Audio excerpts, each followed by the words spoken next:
O câncer de próstata gera sofrimento emocional e familiar no paciente. Para conversar sobre o assunto, eu vou falar com a psicóloga Ana Cristina Vieira, ela que atua na divisão clínica urológica no grupo de tumores. Por que a maioria dos pacientes ficam abalados quando descobrem o câncer de próstata? Bom, em primeiro lugar, a notícia de um câncer, ela sempre gera uma angústia muito grande e um temor pela morte, porque afinal de contas o câncer é uma doença grave e vai aí estar mobilizando no paciente uma angústia referida à sua própria integridade física, né, e psíquica também.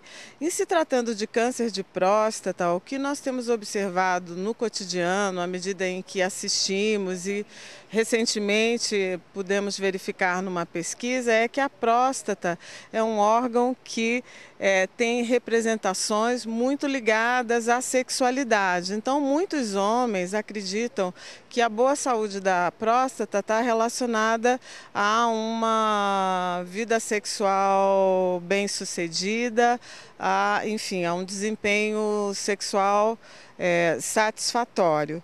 E, na verdade, não seria essa a função do órgão. Entretanto, em se falando de câncer de próstata, a primeira questão que vem à tona é a questão da perda da virilidade, de uma ameaça a essa condição, digamos assim, a identidade masculina que está muito ancorada na virilidade, no desempenho sexual. Então, é um sofrimento a mais que a gente detecta, uma preocupação a mais que surge na relação do paciente com o seu médico e, assim, por conta de muitos mitos que envolvem a próstata, né, envolta nessa questão aí da perda da virilidade.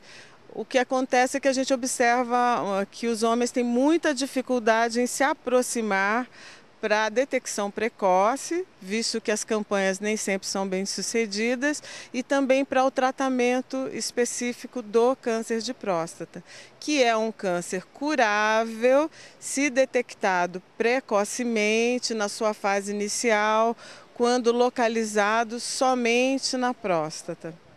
Então, qual é o maior medo dos pacientes quando você conversa pela primeira vez com eles?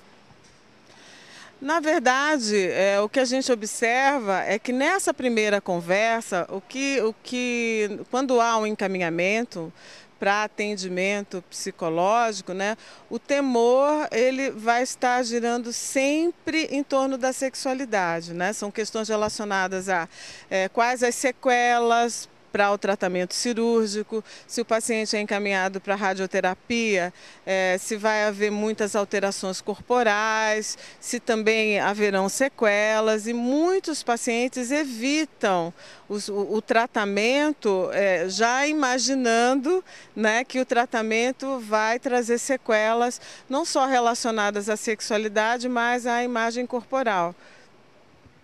Então, de que forma você ameniza esse temor, né? Que dinamismo você usa nas suas consultas?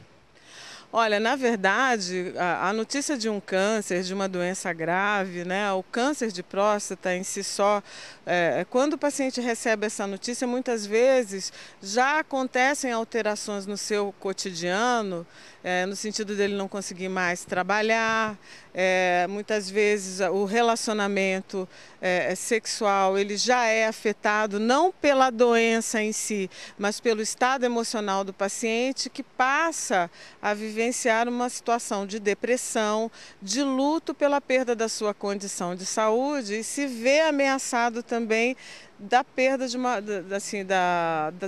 em perdas relacionadas à sua identidade sexual. No caso, a identidade sexual do homem ela está muito ancorada nas questões relacionadas ao desempenho sexual, como eu já falei.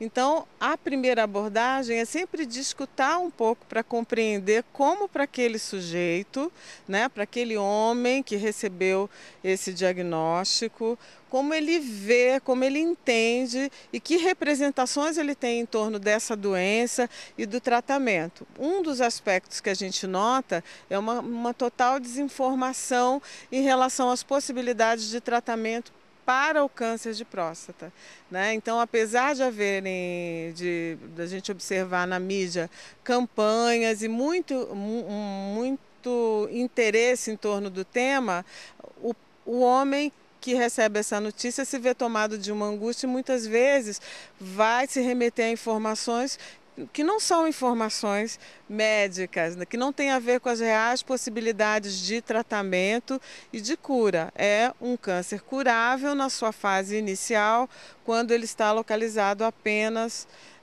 no órgão. Porém, se não acontecer o tratamento, as possibilidades de cura, elas diminuem sensivelmente. Então, a falta de informação é algo que também contribui para esse sofrimento emocional, né? E ao longo dos atendimentos, das intervenções psicológicas, a gente busca trabalhar as fantasias em torno da doença, né? E propiciar que ele tenha realmente informações adequadas sobre o seu problema, especialmente sobre o seu tratamento, para que ele possa encontrar formas aí de enfrentamento dessa situação de crise que se estabelece a partir do diagnóstico de câncer de próstata especificamente.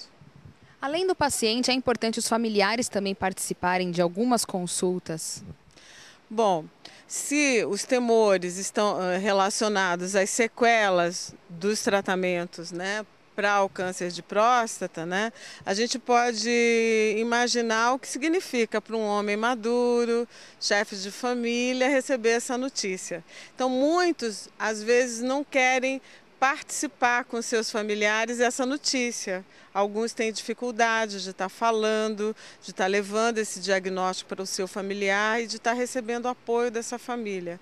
Há muitos temores relacionados à perda da parceira, né? Infundados muitas vezes, porque não sabemos se ele vai ter efetivamente sequelas na área da sexualidade ou não. Sabemos que o tratamento para o adenocarcinoma de próstata, né, localizado, o melhor tratamento é aquele que oferece uma maior chance de cura, é o tratamento cirúrgico, né, a total retirada da próstata.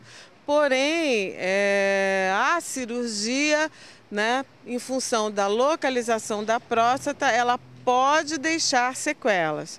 Quais seriam as sequelas? Seriam a disfunção erétil, né, uma dificuldade em ter ereções suficientes para manter uma relação sexual com intercurso vaginal, a incontinência urinária, assim, é um risco presente também, né?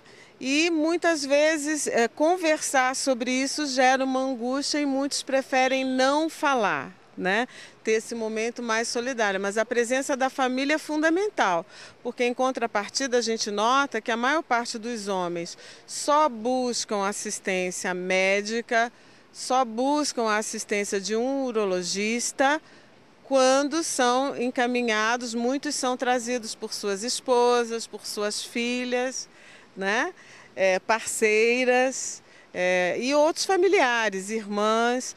É muito difícil para o homem perceber-se doente. Eu acho que isso tem a ver com questões de gênero, questões referidas à identidade masculina, onde ele se vê muitas vezes como um ser imortal. E pensar numa doença é perder muito, se sentir ameaçado em relação aos lugares que ele ocupa, junto à família, junto a seu grupo social, junto a seu grupo de trabalho, né? Se ele é um homem que ainda é ativo.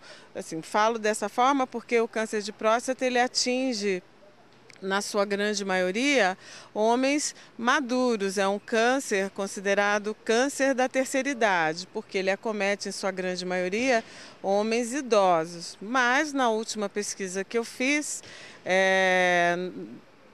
o meu paciente mais novo tinha 43 anos e o mais velho 77. né? Então, há outros fatores que não a idade, que são fatores relacionados à hereditariedade, fatores relacionados ao meio, né? Sabe-se hoje que a obesidade é um fator importante, dieta alimentar, enfim, os hábitos desse homem interferem também no desenvolvimento ou não, né? Mas isso eu acho que você pode estar explorando melhor com um médico, oncologista, urologista, que pode estar te esclarecendo um pouco mais. Obrigada.